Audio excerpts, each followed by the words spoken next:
Pauwi na tayo guys. Pasana namin ayusin yung flooring eh. Yung mismong sahig, lagyan ng wood plank. Pero okay na, yun na muna. Madali na lang maglagay nun. Tuloy natin ang kwentuhan natin kanina. Medyo nabitin tayo eh, regarding sa aming mga past experiences ba. Hindi lang sa business, pati sa buhay-buhay. Yung una talaga, after namin ng ilang failure, ayaw na talaga namin makipag-partnership. As in, talagang nadala na kami. Sabi namin, ano ba to? Parang failure tayo pagdating sa partnership.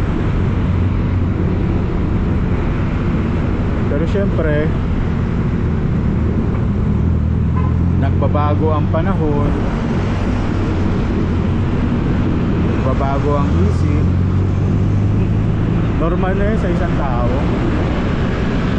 Basta naka-move on ka na kasi sa mga mga sawi mo, mga pasong sawi.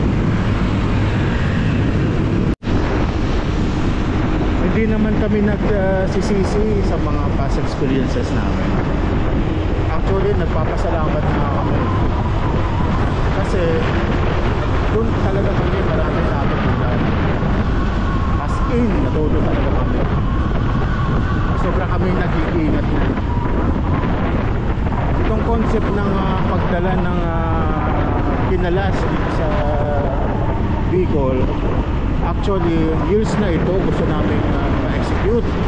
Actually meron kami pa lang ng misis ko, gusto namin dito sa metro. Kung di dito sa metro, lapit lang dito. Kami muna sana ni misis noon.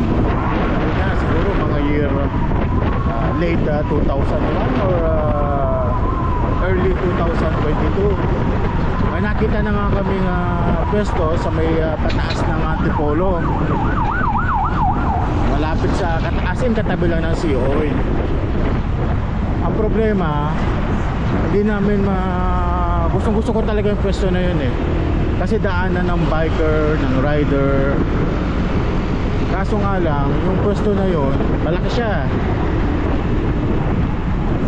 May problema sa previous na tenant, kaya hindi maibigay-bigay sa amin ng owner. May kontrata yata silang 5 years yata yun. Hello guys, naloba tayo.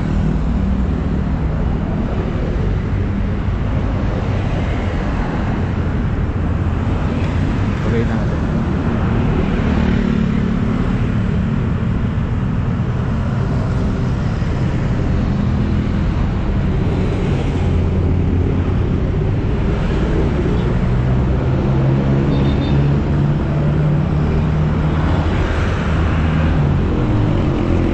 Hindi natuloy yun dun sa may taas ng Antipolo. Siguro nariligan kaya hindi siya natuloy dahil may purpose. Ito nga, bali inoffer sa akin to ng misis ko. Sabi niya gusto niya magkaroon ng family business. Sila magkakapatid. Yun na nga lang daw ang gawin, yung unang plano namin. Tapos partner with sa mga kapatid niya. Sabi ko okay. Napa-okay naman ako kasi ang purpose ng asawa ko maganda.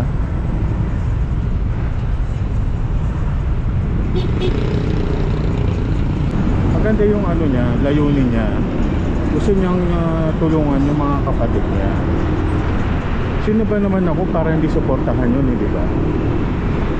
At the same time, matutupad din naman syempre yung aming dream, ang pangarap din namin na bumalik nga sa ganitong linya, yung passion talaga namin. Una, ang start na pagbalik namin sa ganitong larangan pagdating sa food was hospitality kasi ngayon ang aming talagang linya is pagbablog.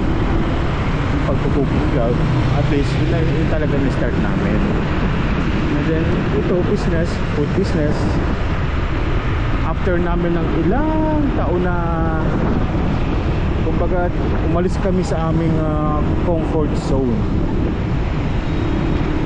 Ika nga, hindi mo makikita ang totoong realidad kung nasa comfort zone ka lang. Kailangan mo i-try lahat. Mag-try ka ng iba na malayo sa comfort zone mo.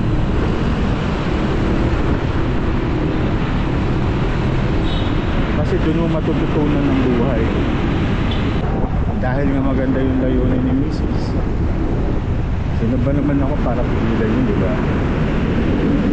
Pero syempre, consider ko rin yung mga magiging partner niya.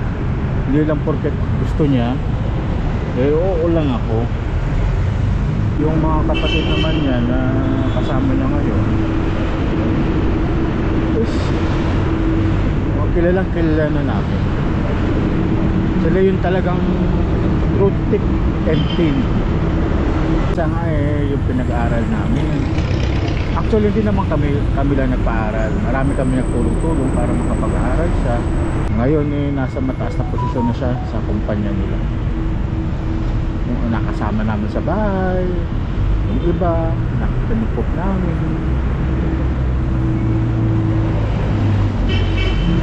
Diba kilala na namin. Tsaka nung meron sila at wala kami, sabi ko nga nalugmok talaga kami. Sila yung nandyan, tinutulungan si yung asawa ko sa bahay, nandun sila.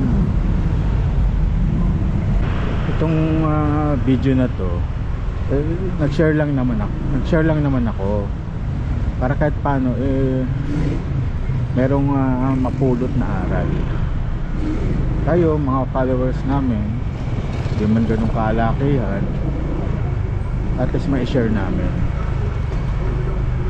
Though iba pa rin talaga yung ma-experience mo. Iba-iba kasi ang sitwasyon natin sa buhay Merong easy way, merong hard way, merong sakto lang. Depende talaga sa sitwasyon. Mga instances na maganda pa rin na meron kang napupulot na aral sa experience natin. Kasi maiiwasan mo na yung failure. Hindi ka na dadaan sa hirap ka. Hanggang dito na muna tayo guys. At may natutunan kayo sa discussion natin for today. And hopefully maging successful din kayo. Thank you for watching. See you in our next vlog. Signing off.